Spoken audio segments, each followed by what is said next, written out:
Well, Harry and Meghan's Netflix series, released to the world this morning, is packed with, well, they're not really revelations, are they? It's sort of rehashed old revelations with a new twist. As it turns out, we've apparently been wrong all along. Britain is a nasty, racist hellhole where only magnificent Meghan stood up to all this. And the world's biggest victims are not the people of Ukraine or the people battling COVID or people struggling in a devastating cost of living crisis. No, the world's biggest victims right now are the Duke and Duchess of Netflix. And don't take my word for it. This promise of once you're married, don't worry, it'll get better.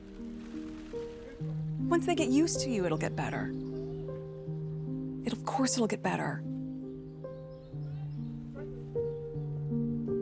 But truth be told, no matter how hard I tried, no matter how good I was, no matter what I did, they were still going to find a way to destroy me. Yeah, nobody set out to destroy you. You destroyed yourselves in this country with your ludicrous, hypocritical behaviour. The truth be told, what you just said is complete and utter garbage. Harry and Meghan's romance, engagement and marriage were all greeted with ecstatic joy by the British media, the public and the royal family that they've all now abandoned. That's the truth. Not Harry and Meghan's truth, but the actual truth. The first 3 hours of this Netflix series paint a very different, far uglier picture of this country and our royal family. 8 days after the relationship became public, I put out a statement calling out the racist undertones of articles and headlines that were written by the British press. I wasn't thinking about how race played a part in any of this. I genuinely didn't think about it. Some of the members of the family was like, right, but my wife had to go through that. So why should your girlfriend be treated any differently? Why should you get special treatment? Why should she be protected? And I said, the difference here is the race element. I sometimes call the Commonwealth Empire 2.0 because that is what it is. There is a huge level of unconscious bias. The thing with unconscious bias is it's actually no one's fault. But once it's been pointed out or identified within yourself, you then need to make it right. Yep, we're all racist, apparently. Sounds like a different country, but let's be clear, Britain's one of the most tolerant and multicultural nations in the world. We celebrated the glamorous modern flair of the new young royals. We eulogised the newly biracial monarchy as the fresh face of 21st century Britain. I wrote newspaper columns about it myself, including on the day of the wedding. The press and public only turned on Harry and Meghan when their behaviour became obnoxious, self-serving and rankly hypocritical. Sadly, millions of people around the world will watch this series and they'll believe it. They'll believe the smears about Britain and our monarchy, that we're a bunch of bigoted and hateful people. They even blamed Brexit for the racism which apparently was aimed at Meghan Markle, which is just completely absurd. But by far the most sickening part of this show for me was the constant use of Harry's late mother, Princess Diana, to stoke sympathy for Meghan. So much of what Meghan is and how she is so similar to my mum. She has the same compassion, she has the same empathy, she has the same confidence. She has this warmth about her. Who's that? I accept that there will be people around the world who fundamentally disagree with what I've done and how I've done it. Who's that? But I knew that I had to do everything I could to protect my family. Hey, Grandma. Nothing says protecting your family like putting your kids in a reality TV series, does it? Having known both women, Princess Diana and Meghan Markle, I can say with absolute certainty they had nothing in common whatsoever. I couldn't think of two women more different. When it comes to compassion and empathy, where's Meghan's been for her own father? She completely disowned him, as she did all her wedding, actually, before the wedding. As this series makes clear, he just suffered a stroke a few months ago. Miss Compassion hasn't even bothered to call her father to ask how he is. And the answer, as we'll find out tonight from his son Thomas, is he's not well at all. Harry's never even met the man whose daughter he married. Doesn't care. Mr. Empathy, Mr. Compassion. Yet this man, Thomas Markle, raised Meghan on his own for many years. That wasn't in the documentary. That was glossed over. That was ignored. Just like he is now. He lives 70 miles away from them.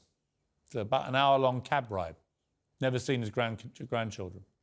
This show is packed with a kind of spurious claims and hypocrisy that have become the Sussex signature. We learned they began making videos about their heroic journey 6 months before their Netflix deal was even announced, and right at the start of a pandemic that was killing thousands of people every day. Their only concern was their own situation, how mean everyone was being to them, not thousands of people dying in the streets. Clearly, this was all planned from the start. The show opens with the claim the royal family declined to comment, when in fact they say no one bothered to ask them. And of course, their biggest complaints are, as always, about the terrible media.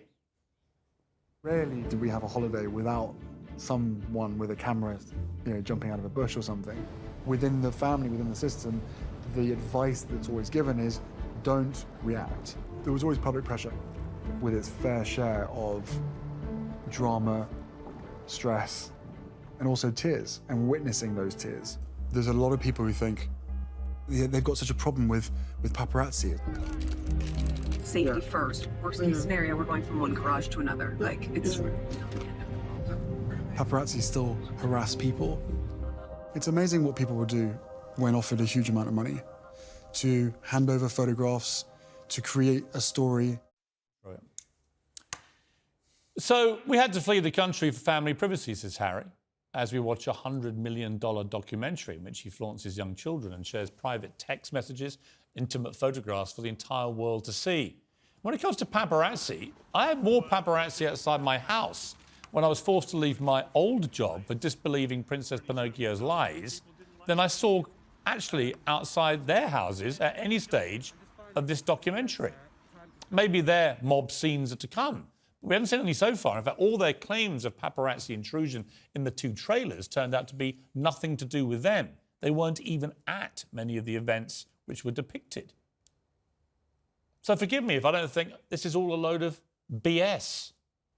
But frankly, the biggest problem with this series so far is that, like the Sussexes themselves, it's dull, it's predictable, it's cliche-ridden, it's simperingly sycophantic.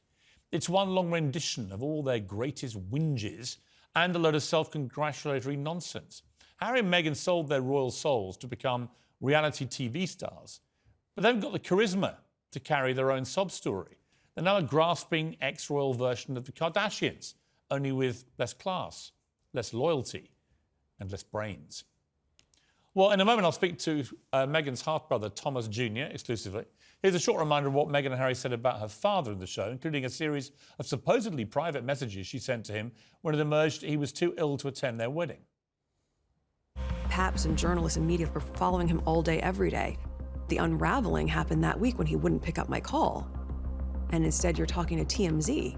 He had a heart attack 6 days ago. Which is crazy. Calling. This is not him saying, oh, I don't want to be there. No, I get it. I know what I'm saying. And the world is watching this drama play out. He feels so. Of course, it's incredibly sad what happened. She had a father before this, and now she doesn't have a father.